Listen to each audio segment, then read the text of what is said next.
Think about the last time you walked through your town center. Really walk through it. Not the way you do when you are rushing to catch a bus. The slow kind, where you actually look at what is there. Something has changed.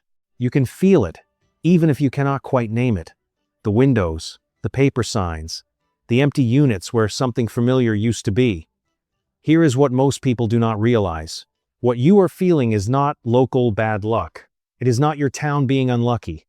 It is a pattern running from Aberdeen to Plymouth, from Swansea to Stoke, and in 2026 it is moving faster than it has in years.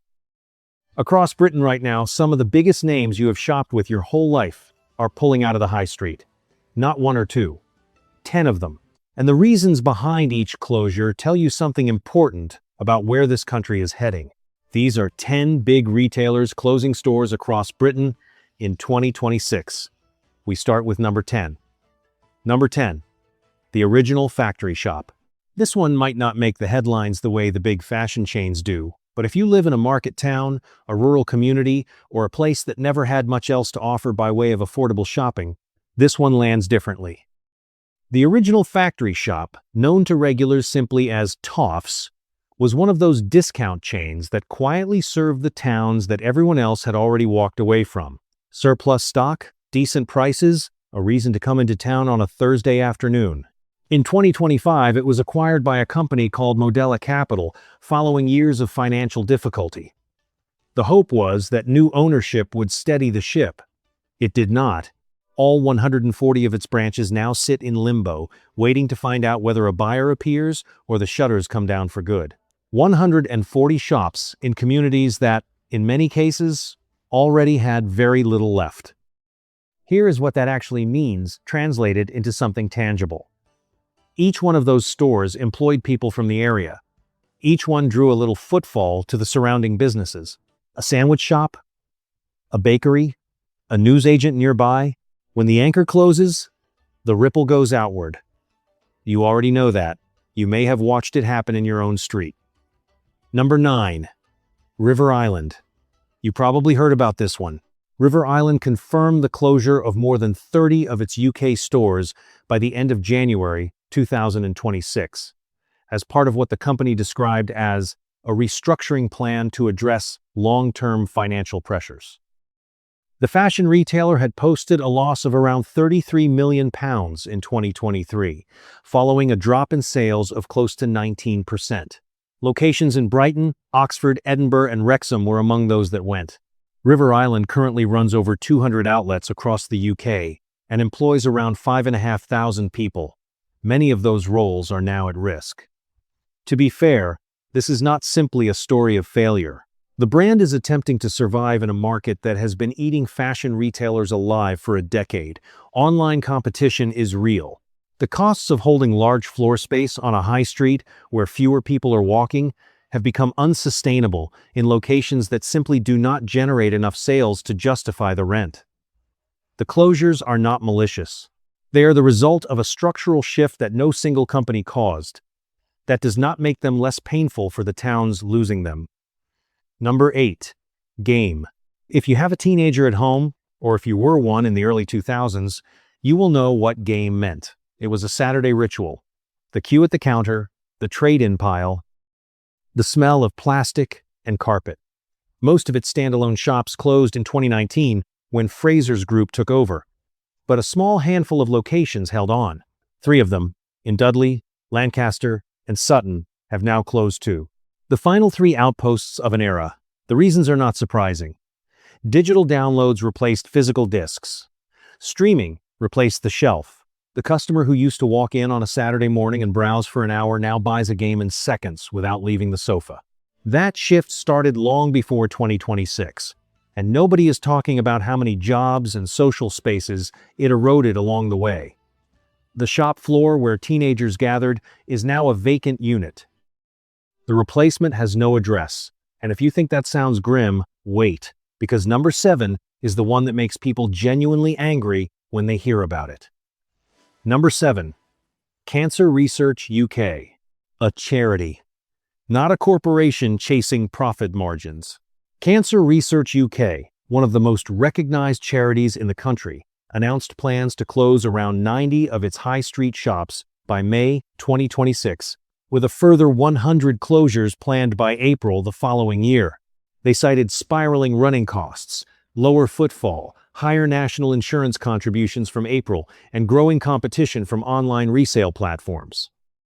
The organization estimated that the closures could save it around £12.5 million by 2030. They intend to keep their remaining 320 shops open, and there are plans for 12 larger superstores in retail parks. The logic is financially coherent. It does not make the loss of a familiar shop on a familiar street any easier for the volunteer who gave 20 years to it or the customer who dropped in every other week. What this tells you is something broader. When charities cannot afford to stay on the high street has become something very different from what it used to be. The economics have shifted so severely that even an organization not trying to generate profit cannot make the numbers work. That is worth sitting with for a moment. Drop your town in the comments below if you have lost a shop like this recently. It matters to know how far this is spreading. Number 6. Poundland. Last June, Poundland was sold for £1. 1 single pound. The parent company Pepco offloaded the entire brand to a restructuring firm called Gordon Brothers, following years of financial deterioration, including debts of over £250 million. More than 100 underperforming stores have been closed in a phased process, with the final wave wrapping up in early 2026. Around 2,200 jobs were cut across stores, warehouses, and support offices. Distribution centers in South Yorkshire and the West Midlands were closed entirely. For context, Poundland was once a fixture in almost every high street and retail park in Britain. It served a function that was not glamorous, but was genuinely important. Affordable basics for people who needed to stretch every pound. The brand has not disappeared entirely. Around 650 stores remain. But the version of Poundland that was everywhere, that was dependable, that was the place you went when the budget had run dry 2 days before payday, has been significantly diminished. And around 2,200 people paid the price for that diminishment with their livelihoods. Number 5. Morrisons. Morrisons is not disappearing from the high street. It is one of Britain's best-known supermarkets, and it will remain so. But that is precisely what makes this entry interesting. Even Morrisons, a grocer with over 2,000 outlets across the country, has been forced to cut.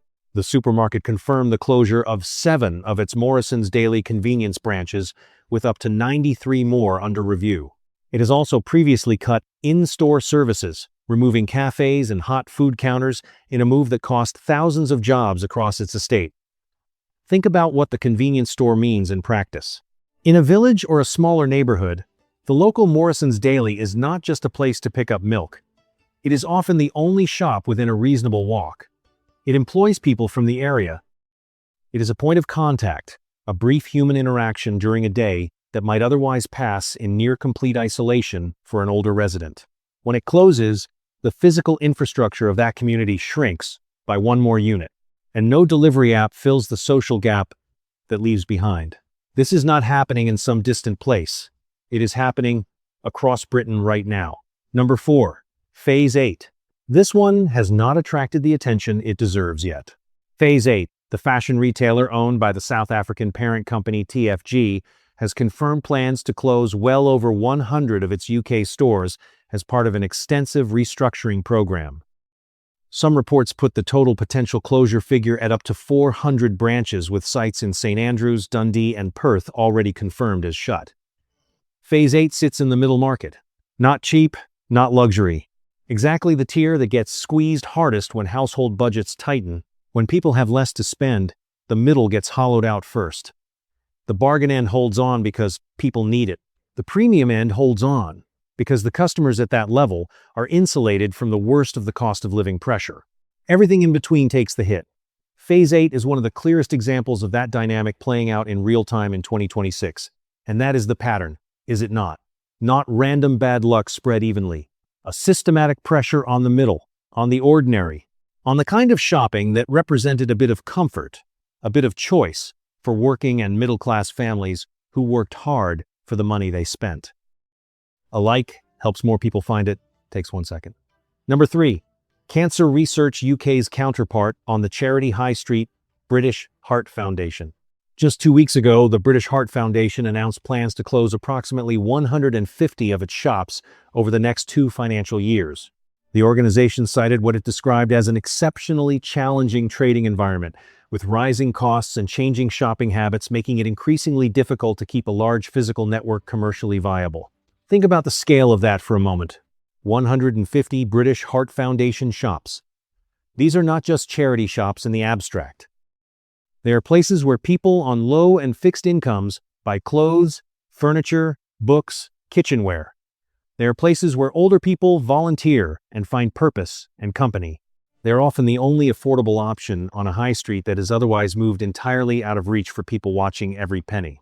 When Cancer Research UK and the British Heart Foundation are both retreating from the same streets in the same year, you are not looking at 2 isolated decisions. You are looking at a high street that can no longer sustain even the organizations that were filling the gaps left by commercial retail. To be fair, some of this is structural evolution. The secondhand market online has grown enormously. Charity shops face genuine competition for donated goods from platforms that allow people to sell directly. The challenge is not manufactured, but the timing, coming as it does on top of everything else in 2026, makes it land particularly hard. Number 2, Lloyds Banking Group. In February of this year, Lloyds Banking Group confirmed the closure of 95 branches across the United Kingdom, covering Lloyds Bank, Halifax, and Bank of Scotland sites. Those closures are taking place between May 2026 and March 2027. The group will have around 610 branches remaining once the process is complete. NatWest, meanwhile, has been shutting dozens more. Research by the consumer group Which found that more than 6,000 bank branches disappeared from Britain's high streets between 2015 and 2024. Alone, 6,000 branches. Not shops, not cafes, banks. The places where an older person could walk in and ask a question about their pension or their account or the letter that arrived that morning that they did not fully understand. The government launched a review into the rollout of replacement banking hubs, but the pace of that rollout has lagged well behind the pace of closures. Here's what this costs people that never appears in the official figures. If you are comfortable with a phone and an app, a branch closure is an inconvenience at most. If you are in your 70s, if you are not online, if your hands make touchscreens difficult, if you have always done your banking face-to-face and built your relationship with that branch over 30 years, a closure is not an inconvenience. It is a removal of something you depended on. And nobody is talking about the quiet weight of that removal at the scale it is happening. And so we reach number 1. The closure pattern that, more than any other on this list, tells you something true about what has changed in Britain. Not a single brand. The whole picture. Number 1. The high street itself. During the first half of 2024, 38 stores closed per day across Great Britain. 38 per day, totaling nearly 7,000 closures in 6 months, while only 25 new outlets opened daily. The Center for Retail Research estimated that over 13,000 high street stores closed in 2024 alone. By 2026, nearly 50,000 businesses were estimated to be in critical financial distress. And it is spreading faster than anyone expected. The British Retail Consortium warned that the rise in employer national insurance contributions from April 2026 would cost the retail sector around £2.33 billion. The rise in the minimum wage added further pressure to businesses already operating on margins that left almost no room. Rising rents in the years before all of this had already squeezed the life out of locations that could not generate the footfall to justify them. The brands on this list are not all the same kind of business. Fashion retailers, discount shops, supermarket convenience formats, charity shops, banks. The fact that all of them are pulling back from the same streets in the same year matters. It means the pressure is not sector-specific. It is structural, it is economic. It sits somewhere in the relationship between what it now costs to keep a physical presence open and what the people walking past those doors can realistically afford to spend. Here is the honest version of this. Not all closures are catastrophes. Some are businesses adapting to a market that changed faster than they did. Some of the brands closing stores will survive online or in fewer, better-placed locations. Some of the empty units will eventually find a new purpose. That is real, and it is worth saying, but most of the people watching this do not live in a town where things are bouncing back. They live in a town where each new closure announcement confirms something they already suspected. That the high street they grew up with, the one that was there when their parents were young, the one that made their town feel like a real place with a center and a heartbeat, is becoming something else. Something thinner. Something quieter. Something that serves fewer people, in fewer ways, than it used to. Margaret, 63 years old, retired council worker from Rotherham, said it better than most economic data can. She has watched the main street where she has lived for over 30 years go from a full row of occupied shops to what she describes as roughly half empty, with the rest turning over faster than she can keep track. She said, "You stop bothering to look in the windows because half the time there is nothing there." 30 years of watching a street you love become something you do not quite recognize. And she is not alone. Not in Rotherham, not in Blackpool, not in Ryle, not in Paisley, not in Doncaster, not in dozens of places across Britain where exactly the same sentence could have been spoken by a different person with a different name and the same quiet grief underneath it. The shops on this list are closing for commercial reasons. The losses they leave behind are not commercial at all. So here is what you are left with. 10 names, 10 sets of closures, one pattern running underneath all of them. The high street is changing in ways that affect not just where you shop, but whether your town still has a reason to bring people together. Whether the place you live still has something at its center. What does your town center look like right now? And do you think it will look better or worse in 5 years' time? Drop your answer in the comments. Because the more people talk about this honestly, the harder it becomes to pretend it is not happening.